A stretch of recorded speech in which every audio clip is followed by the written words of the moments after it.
I kept saying there is something bigger, there is something more going on. I think he turned over some rock, and he shouldn't have turned it over. But I know that he didn't kill himself.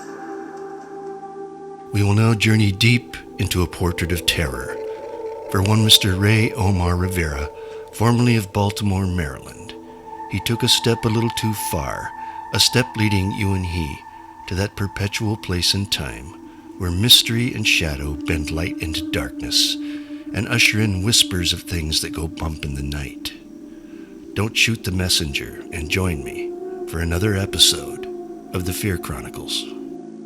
In this case, we will play out 3 long-standing theories that have already been discussed and introduce a 4th. Along with the physical, mental, and scientific evidence, or lack thereof, we can now look at the spiritual. Did you know that the Belvedere Hotel is considered one of the most haunted places in Baltimore? Opened in December of 1903, kings, presidents, authors, politicians, and movie stars have made it a point to stay and live in the Belvedere. At one time the tallest building in Baltimore, it is renowned for murder, suicide, and ghostly activity. A perfect backdrop to unravel the Rey Rivera suicide-murder case and unpack the multidimensional trunk of evidence that surrounds the unsolved mystery. Physical evidence, or lack thereof. Rey Rivera's body was found on May 24, 2006 at the Belvedere Hotel.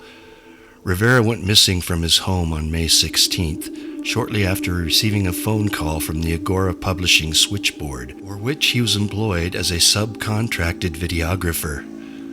After several days of searching for clues to his whereabouts, family members found his car located at a parking lot off of St. Paul Street in Baltimore's Mount Vernon neighborhood near his workplace.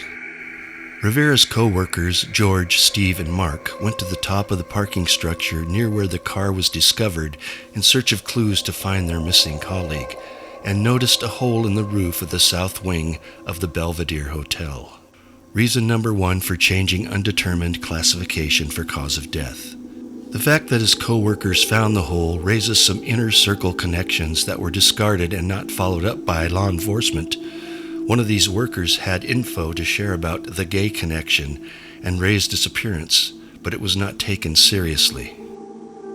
Police soon discovered Rey's partially decomposed body inside a conference room under the hole, which his co-workers fortuitously discovered. As police began investigating, it seemed odd about Rivera jumping off the main roof of the Belvedere onto the lower roof 177 feet below, partly due to the style of the roof and the distance traveled. This suggests that Rivera came from the roof and traveled a horizontal distance of 45 feet before impact. He would have had to run at least 10 miles per hour, which is a fast jog for a male with a minimum run of 15 feet to carry him down the 177 feet to make the hole. At the time, the world record for the long jump was 29 feet. Rey would have had to beat the world record to make the jump. Reason number 2 for changing the classification of undetermined. The physics, along with the rooftop impediments, rule out Rey's ability to make the jump. There are much easier places for Rey to jump from. The balcony, for example, could easily be accessed through tenant rooms or unused office spaces, making it much easier to make the jump. Based on marginal security and Rey's familiarity with the hotel property and staff, gives pause to believe he leapt from the roof at all. Rivera's glasses, phone, and flip-flops were found relatively intact on the lower roof near the hole. The medical examiner ruled cause of death undetermined. The police think suicide and step back from their investigation and any further digging into the strange events surrounding his death. It doesn't appear Rey's DNA was found in or around the hole, and no roof material was ever mentioned as being present during the autopsy. Fact number 2, the autopsy report shows no cervical trauma, no spiral breaks to his legs, no accordion-shaped compaction of the skeleton, yet his skull was fractured, causing his head to be misshapen. These injuries are more consistent with being beaten with a baseball bat than a jump from an extreme height. Fact number 3, workplace dissension. The company he worked for had been under investigation for fraud concerning false investment tips. One of the reasons Rey decided to part ways from the firm and get into videography. A strong undertone of Freemasons and secret societies leading to global wealth and political power were ever present, which led Rey to become interested in Freemasonry. Fact number 4, break-ins and intercompany distrust.